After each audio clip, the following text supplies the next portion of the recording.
I love you. కానీ నేను నిన్ను ప్రేమించట్లేదు నేహ. స్టాచ్యూలా నిలబడ్డావు, ఏదైనా మాట్లాడు. కానీ సంజు, నువ్వు నన్ను నేను అనుకున్న నువ్వు కూడా ప్రేమిస్తున్నావని అంటే నాకు మనం నువ్వు నేను చిన్నప్పటి నుండి ఫ్రెండ్స్ కదా. స్నేహితులు ఇంకా నీలాగా చాలా మంది ఉన్నారు. స్నేహితులు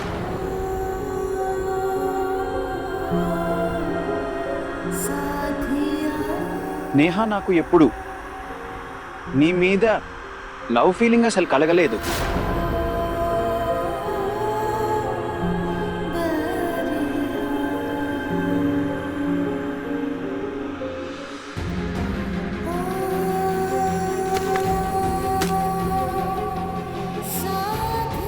చూడు నేహ, విషయాన్ని అర్థం చేసుకో. అరే, నీలో ఏ సమస్య లేదు, నువ్వు పర్ఫెక్ట్ అమ్మాయివి. నిజానికి చూస్తే నా లైఫ్ డబ్బాలన్నీ నీ ఇంజినే లాగుతుంది. అందుకే నేను ప్రతిసారి చెప్తుంటాను, నేహ లేకుండా సంజు అసలు ఏమీ చేయలేడు. అరే, నాకు నిజంగా ఎలా చెప్పాలో తెలియట్లేదు. నీకు తెలుసు కదా, నేను ఎప్పుడైనా కాలేజ్ ముందు నుంచి వెళ్తుంటే A to Z ప్రతి అమ్మాయి నన్నే చూస్తూ ఉంటారు. అందరి నోటి నుంచి ఒకటే మాట వస్తుంది, మన సంజు వెళ్తున్నాడు అని. తెలుసుగా నీకు, వాళ్ళ దృష్టిలో నేను ఐటానిక్ని. సో నాకు కూడా అలాంటి అమ్మాయి కావాలి. అందరూ చూసి ఏమనుకోవాలంటే, బ్రో ఏం అమ్మాయి రా ఇది, ఈమె మన దగ్గర అంటే బాగుండు. అలాంటి అమ్మాయి కావాలి నాకు. నువ్వు అలా లేవు. ఒక మాట చెప్పనా, ఇందులో తప్పు నీది కాదు. చూడు, నేహాకి సంజు మీద ప్రేమ కలగడం అది పెద్ద విషయం కాదు. కానీ సంజుకి నేహ మీద ప్రేమ కలగటం అది 7 జన్మలెత్తిన అసాధ్యం.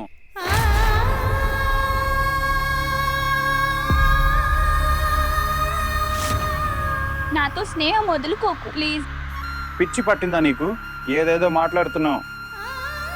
నీకు తెలుసు కదా, నేహ లేకుండా సంజు అసలు ఏమీ చేయలేడు. Good night. Bye Bago, bye Ali.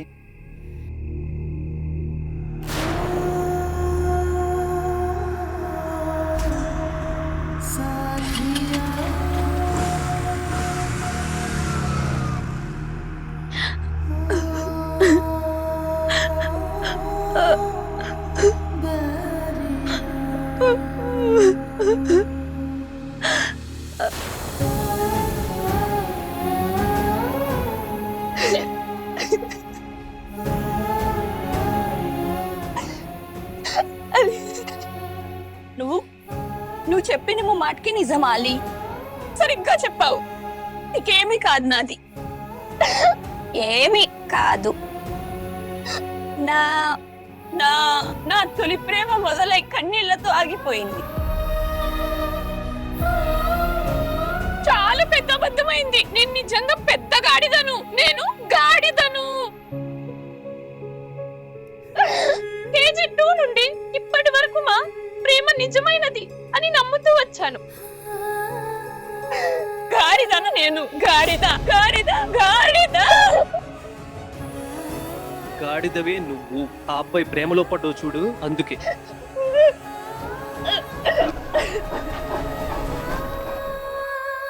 Neha, అస్సలు మాట్లాడుకు, సైలెంట్ గా ఉండు. మమ్మీ డాడీ వస్తున్నారు, సైలెంట్.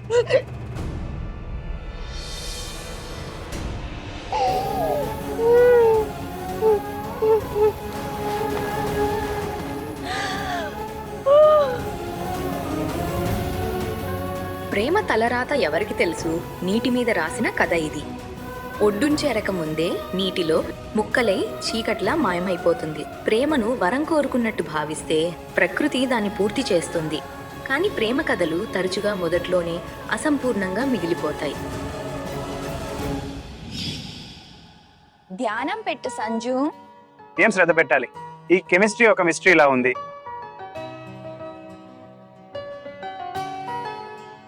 ఒక అదిరిపోయే ఐడియా ఉంది. నువ్వు కాస్త శ్రద్ధగా విను, సరేనా? నేనేం చెప్తున్నానో విను. నేను ఒక లైన్ చెప్తాను, నువ్వు దాన్ని బట్టి కొట్టేసే, ఓకే? చూడు, క్యాండీ టైటాన్ వ్యాన్ వదిలేసి కార్లో కూర్చుని ఫిట్కోని వెళ్ళాడు. అక్కడ అతనికి తన కజిన్ కలిశాడు. నువ్వు చెప్పు. క్యాండీ టైటాన్ వ్యాన్ వదిలేసి కార్లో కూర్చొని ఫిట్కొని వెళ్ళాడు. అక్కడ అతనికి తన కజిన్ కలిశాడు. చూసావా? గుర్తుండిపోయింది. ఇది చాలా సింపుల్ గా ఉందే. నా సమస్య ఇదే, ఏ పనైనా మొదలు పెట్టక ముందే ఓటమి ఒప్పుకుంటాను. కానీ నువ్వు ఓటమి ఒప్పుకోవు. ఎప్పుడు ఇలాగే ఉండు, అచ్చా ఇలాగే, సేమ్ టు సేమ్. అర్థమైందా? మారకు. నాదేముంది, నాకు దేన్నైనా తొందరగా వదిలేసి అలవాటు ఉంది. కానీ లైఫ్లో నేను ఎప్పుడైనా గివప్ చేసినా నువ్వు గివప్ చేయకు. నువ్వు ప్రయత్నిస్తూనే ఉండు. ఒక్కసారి కాదు, 1000 సార్లు ప్రయత్నించు. చూడు, ఎప్పటికైనా నేను ఒప్పుకుంటాను. నేహా, నువ్వు బాగున్నావు కదా? నీ దగ్గర కాయిన్ ఉందా? కాయంతో ఏం చేస్తావే? ఉంటే ఇవ్వాలి త్వరగా.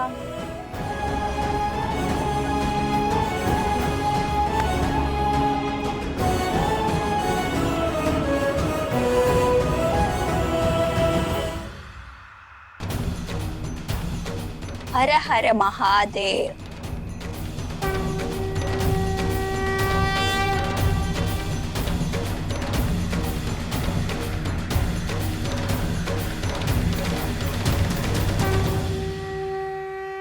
ఏ ప్రేమ అయితే ఓటమిని అంగీకరిస్తుందో అదే ఓడిపోతుంది.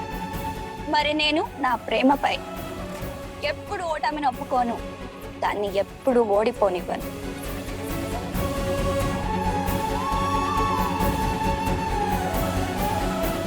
నేహా, చూడు, తొందరపడి ఏ నిర్ణయం తీసుకోవద్దు. లేదా అలీ, సంజు కూడా నన్ను ప్రేమిస్తున్నాడు. పీరియాడిక్ టేబుల్ కూడా అతనికి లేట్గా అర్థమైంది. ఇప్పుడు ప్రేమను కూడా అర్థం చేసుకోలేకపోతున్నాడు. కానీ అతను అర్థం చేసుకుంటాడు. అల్లా, ఈ అమ్మాయి. చూడు అలీ, నీకు ఇప్పుడు అర్థం కాదు. ఇది నాకు సంజు మనసుకి సంబంధించిన విషయం, చాలా స్పెషల్. ఇంకా వాడు కొంచెం మొద్దు. వాడి బ్రెయిన్ ఇంటర్నెట్ కొంచెం లేట్గా ఓపెన్ అవుతుంది, కానీ వాడు అర్థం చేసుకుంటాడు. ఇప్పుడు నేను సడన్ గా వాడికి ఐ లవ్ యూ చెప్పేసరికి పాపం పిచ్చోడైపోయాడు. కానీ చూడు, వాడికి చాలా త్వరగా అర్థమవుతుంది వాడు కూడా నన్ను అంతే ప్రేమిస్తున్నాడని. ఎంత నేను వాడిని ప్రేమిస్తున్నాను. అక్క, నీ మనసుకి అలా అనిపిస్తోందంటే నిజమే కావచ్చు. నువ్వు నోరు మూస్తావా అక్క కూచి? జనాలు నిజమే చెప్తారు. ప్రేమలో పడ్డ అమ్మాయి గాడిది కన్నా పెద్ద గాడిద. జనాలు ఏమైనా అనుకోని ఆలి, నేను నా సంజు మీద ఇంకా నా ప్రేమ మీద ఎప్పుడు గివప్ చేయను.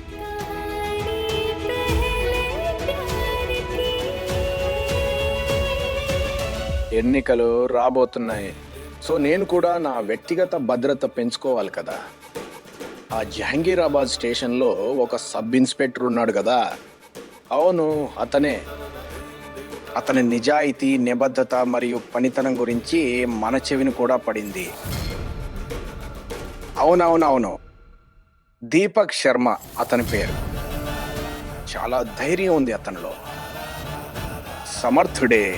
నేనేమంటున్నానంటే అతన్ని మన సెక్యూరిటీలో పెట్టుకుంటే మనం నిశ్చింతగా ఉండొచ్చు, ఎన్నికల మీద దృష్టి పెట్టచ్చు. గుర్తుంచుకోండి. జై మహాకాల్. అమ్మా, సంజు, వచ్చేసావా నాన్న? ఏమైనా తింటావా? మ్యాంగో మిల్క్ షేక్ చేశాను. నాకేం తినాలని లేదమ్మా. తాజా పుచ్చకాయలు తెప్పించాం, ఫ్రెష్ గా ఉన్నాయి, ఎర్రగా కట్ చేసి తీసుకురానా? మరేం తింటావు? అమ్మ, ఏమీ తినాలని లేదు. ఈ కొబ్బరి పంచదారైనా తిను.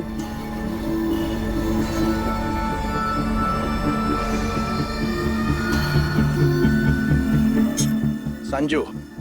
నాన్నగారు, మేమెప్పుడైనా నిన్ను తాగకుండా ఆపామా? లేదు. మరి స్థలం సమయం చూసుకొని తాగాలి కదా. ఇంట్లో తాగు, స్నేహితులతో కూర్చుని తాగు, బండిలో రచ్చరచ్చ చేసి ఇలా గొడవలతో ఏం సాధించావు? నాన్న, విషయం ఏంటంటే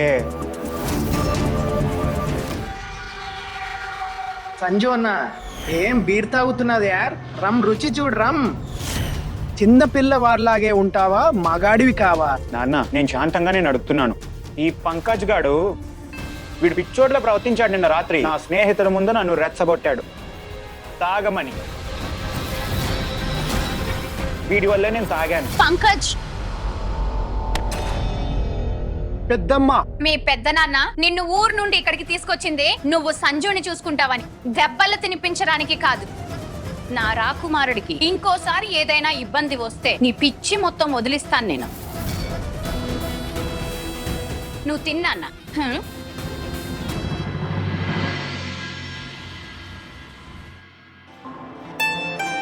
కాలేజ్ గురించి ఇంకా ఏమీ ఆలోచించలేదు. ఎందుకు?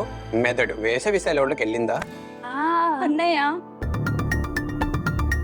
ఆలోచించాల్సిన అవసరమే లేదు. 92% కదా, ఈజీగా అడ్మిషన్ ఏ కాలేజీలో అయినా దొరుకుతుంది. ఎక్సలెంట్ కాలేజీ, ఎక్సలెంట్ గా ఉంటుంది. అక్కడ ఆనర్స్ డిగ్రీ కూడా ఇస్తారు. అన్నయ్య చెప్పిన మాట గురించి ఆలోచించు. బెస్ట్ కాలేజ్ చూడు.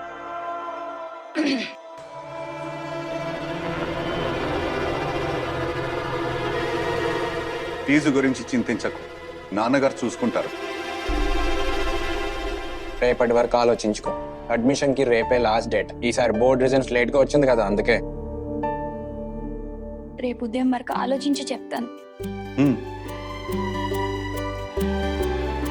నేనైతే బెస్ట్ కాలేజ్లో అడ్మిషన్ తీసుకోవాలి, బెస్ట్ చదువు చదవాలి, మమ్మీ డాడీని సంతోష పెట్టాలి. కానీ సంజుతో కూడా ఉండాలి. సంజుని కూడా నా కాలేజ్లోనే అడ్మిషన్ తీసుకోమని చెప్తాను. వాళ్ళ నాన్న దగ్గర చాలా డబ్బు ఉంది. డొనేషన్ కట్టి వాడు అడ్మిషన్ చేయించేస్తారు. వాడితో ఉంటేనే కదా వారికి రియలైజ్ అయ్యేలా చేయగలను వాడు నన్ను ఎంత ప్రేమిస్తున్నాడు అని.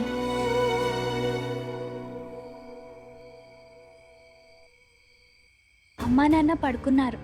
ఇంకా అన్నయ్య కూడా రోజు రాత్రి లేట్గానే వస్తాడు. ఇదే ఛాన్స్.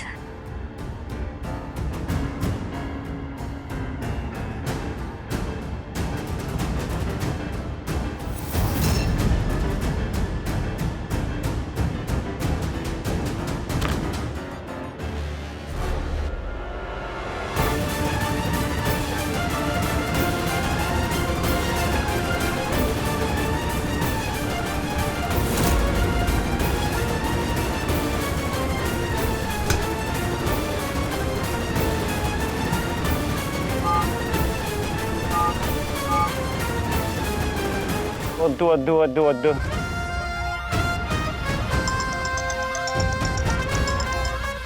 ఎవట్రా అది? సంజో, నేను నేహాని మాట్లాడుతున్నా. చెప్పు మేహా. అది రేపు కాలేజ్ అడ్మిషన్కి లాస్ట్ డేట్ కదా, సో నువ్వు ఎక్సలెంట్ కాలేజ్లో అడ్మిషన్ తీసుకో. నేను కూడా అక్కడే తీసుకుంటున్నా. నీకు మెదడేమైనా చెడిపోయిందా? అక్కడ 90% అటెండెన్స్ అడుగుతారు. విను, నేను కాలేజ్ చదువు కోసం జాయిన్ అవ్వట్లేదు. నేను జల్సా చేయాలి. కానీ నేను మనసు పెట్టి చదువుకోవాలి కదా. నీకేం చేయాలో అది చేసుకో. స్కూల్లో లాగానే అసైన్మెంట్స్, హోంవర్క్ అన్నీ నేనే చేస్తానులే.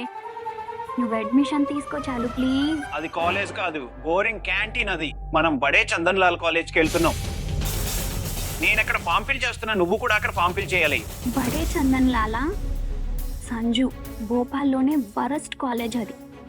కొట్లాటలు, రౌడీజం అన్నీ జరుగుతుంటాయి అక్కడ. గత ఏడాది ఒక స్టూడెంట్ టీచర్ని కత్తితో పొడిచాడని. ఎవరికి చెప్తున్నావు నువ్వు? ఆ కత్తితో కూర్చింది మా కజినే. అరే మంచిదే కదా, ఈ టీచర్లు పద్ధతిగా ఉంటారు. చూడు, నేను నీకేం చెప్తున్నాను, మనం స్కూల్లో ఎలా కలిసి ఉండే వాళ్ళమో కాలేజ్ లో కూడా అలాగే కలిసి ఉండాలని నేను కోరుకుంటున్నాను యార్. అదే నేను కూడా కోరుకునేది. అయితే అయిపోయింది కదా, మాట అయిపోయింది అంతే. మనం బడే చందన్ లాల్ కాలేజ్కి వెళ్తున్నాం. రేపు వెళ్ళి నువ్వు దాని ఫామ్ ఫిల్ చేస్తావు, సరేనా? కానీ సంజు,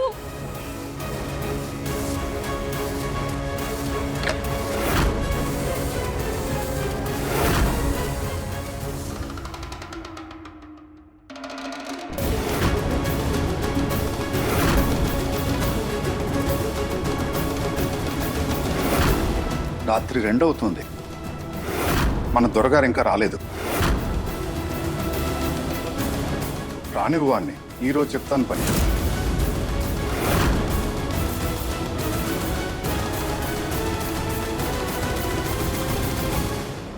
చందన్ లాల్ ఏంటి దొరికిపోతే అసలు కాలేజ్కి వెళ్ళలేను. అయ్యో, అరే తనకి చెప్పడమే మర్చిపోయాను, రేపు మధ్యాహ్నం 2ంటికే కట్ ఆఫ్ అని.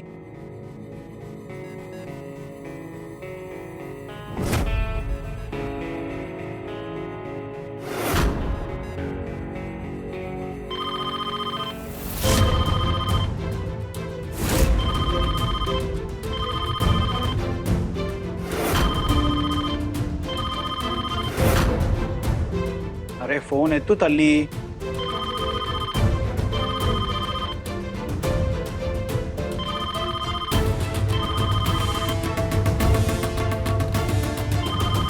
ఇంత రాత్రి ఫోన్? హే మహాదేవా, అంత బాగా. నేహా, హలో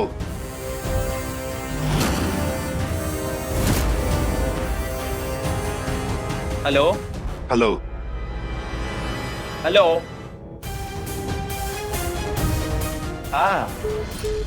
అరే యార్, ఈ బ్యాటరీ కూడా ఇప్పుడే చావాలా? ఏం పర్లేదు, రేపు పొద్దున్న చెప్తానులే నేను. కట్ అయింది. బయటికి రా, బయటికి రా, బయటికి రా, ఇప్పుడే బయటికి రా. నువ్వు రా బయటికి. ఏంటిది? ఎవరితో మాట్లాడుతున్నావు నువ్వు? ఎవరితో మాట్లాడుతున్నావు? ఎవరైనా అబ్బాయా? అరే ఎందుకు చెప్పట్లేదు? చెప్పు చెప్పు, అబ్బాయా ఎవరైనా? చెప్పు. చాలు నేహా.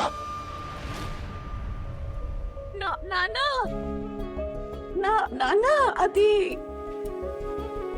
నేను అన్నయ్య ఫ్రెండ్ కి ఫోన్ చేస్తున్నాను.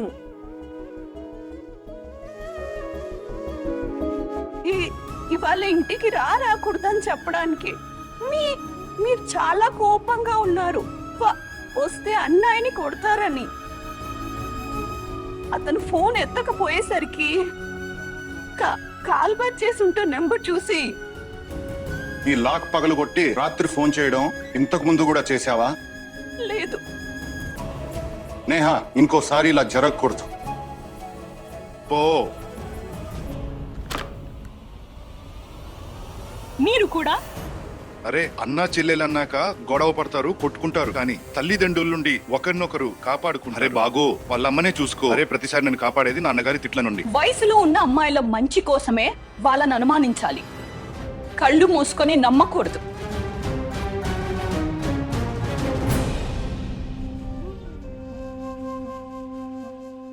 చాలక్క, ఏమీ కాలేదు. అదృష్టం అనుకో, కొంచెం తేడాతో తప్పించుకున్నావు. బాగో, నాకు నచ్చట్లేదు. నాన్న ఎంత నమ్ముతారు నన్ను? ఇంకా నేను మొహం మీద అబద్ధం టకటక చెప్పేస్తున్నాను. ఈ రోజు దొరికిపోయింటే నాన్నకి ఎంత బాధగా అనిపించేది. ఆయన గుండె పగిలిపోయేది. అమ్మ నాన్నలకి అబద్ధం చెప్పడం నాకు నచ్చలేదు బాగో. ఏం చేయాలో అర్థం కావట్లేదు. ఒకవైపు కుటుంబం, మరోవైపు ప్రేమ. మన అమ్మాయిల విషయంలోనే ఎప్పుడు ఎందుకు ఇలా జరుగుతుంది? కుటుంబం ఇంకా ప్రేమ మధ్యలో మనం ఇరుక్కుపోతాం. ఎందుకు? మమ్మీ డాడీని నేను చాలా చాలా చాలా ప్రేమిస్తున్నాను. వాళ్ళ సంతోషం నాకు చాలా ముఖ్యం. కానీ సంజుని నేను మనస్ఫూర్తిగా కోరుకుంటున్నాను. మమ్మీ డాడీ గుండె అయితే సంజు గుండె చప్పుడు. ఇప్పుడు సంజుకి అర్థమయ్యేలా చెప్పలేకపోతున్నాను. చెప్తే మమ్మీ డాడీ నా మొహం ఏం అర్థం చేసుకుంటారు? అందుకే అబద్ధం చెప్పాల్సి వస్తుంది.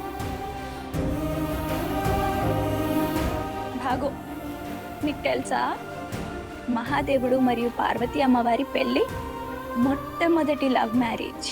అవునా? మనం వాళ్ళని పూజిస్తాం, కానీ ప్రేమించడానికి భయపడతాం. మమ్మీ డాడీ ఏమనుకుంటారో అన్నయ్య చిత్తక బాధేస్తాడు. విషయం బయటికి వెళ్తే ఆ నలుగురు ఏమనుకుంటారు? నాకు అసలు అర్థం కాదు. ఆ నలుగురు ఎవరో ప్రతి విషయంలోనూ అడ్డుపుల్ల వేయడానికి ఉంటారు. ప్రేమించడం తప్పేం కాదు కదా.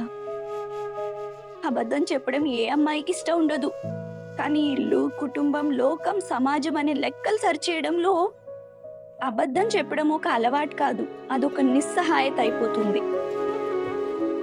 ఇక ముందు నేను దొరికిపోకుండా జాగ్రత్త పడతాను. దొరికిపోతే దెబ్బలు పడతాయనే చింత చాలా తక్కువ. మమ్మీ డాడీ బాధపడతారు, అదే పెద్ద బాధ.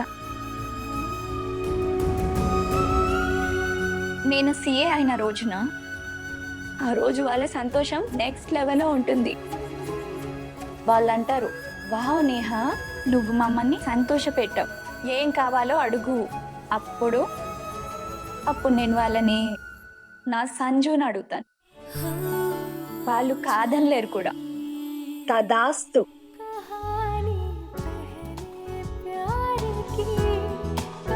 అంతే, ఇది జరిగిపోవాలి. ఎందుకంటే నేను అటు మమ్మీ డాడీ లేకుండా ఉండలేను, ఇటు సంజు లేకుండా ఉండలేను.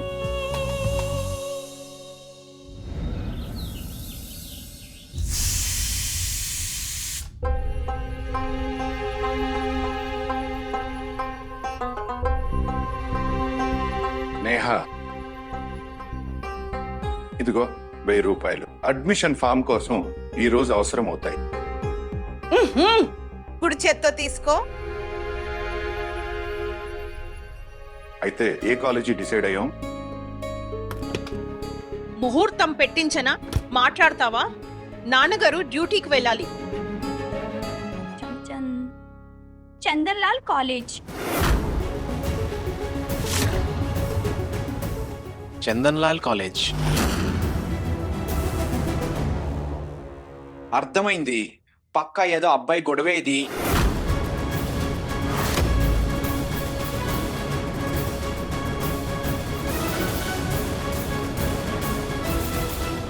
లేదు నాన్న, మమ్మీ అబ్బాయి ఎవరు లేరు. ఆ నత్తేంటి చెప్పు, ఏంటదంతా? నాన్న, అదే సిఏ చదువు చాలా కష్టంగా ఉంటుంది. ఇంకా ఎక్సలెంట్ కాలేజ్లో 90% అటెండెన్స్ కంపల్సరీ. పైగా వారంలో 10 రోజులు అసైన్మెంట్స్, సెమినార్స్, అవి ఇవి, వాటిలోనే చిక్కుపోతే సిఏ చదువు అటకెక్కినట్టే కదా. ఇంకా గ్రాడ్యుయేషన్ అంటే ఈ రోజులో ఏదో ఒకటి నడుస్తుందిలే, దీనికి పెద్ద విలువేమీ లేదు. నాన్న, నేను ఫస్ట్ అటెంప్ట్లోనే సిఏ పాసే చూపిస్తాను మీకు, ప్రామిస్. మీరు ప్లీజ్ నన్ను చందన్నాల్ కాలేజీలో చేరనివ్వండి ప్లీజ్. నా మీద నమ్మకం ఉంది కదా మీకు. నాన్న, నాకు 2 కలలున్నాయి. సిఏ అయ్యి మీరు నా మీద గర్వపడేలా చేయడం, ఇంకా నా సంజుతో ఎప్పటికీ కలిసి ఉండిన 2 కలలు నిజమవుతాయి. ప్లీజ్ ఒప్పుకోండి. షూర్ గానా? అవునా? షూర్, పక్కా షూర్. సరే. థ్యాంక్ యూ సో మచ్ నాన్న. మీరు ప్రపంచంలోనే బెస్ట్ డాడీ. నా నేహ ప్రపంచంలోనే బెస్ట్ కూతురు. పద మరీ గంతులు వేయకు, వెళ్ళి ఫామ్ కొనుక్కో, ఫారం ఫిల్ చేసి సబ్మిట్ చేయి. ఈ రోజే లాస్ట్ డేట్ కదా, తెలుసుగా. ఈ రోజు సబ్మిట్ చేయకపోతే ఈ సంవత్సరం పోయినట్టే. లేదు, ఇప్పుడే వెళ్ళి వెంటనే సబ్మిట్ చేసేస్తాను.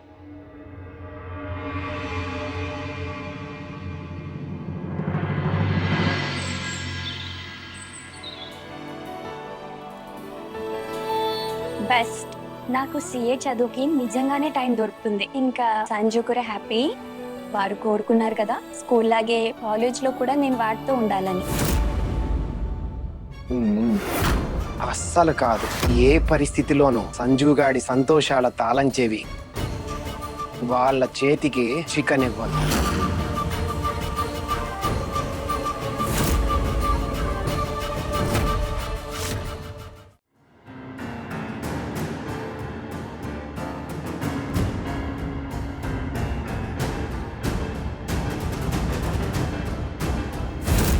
నేహారి సంజు నుండి విడదీసి తీరుతాం.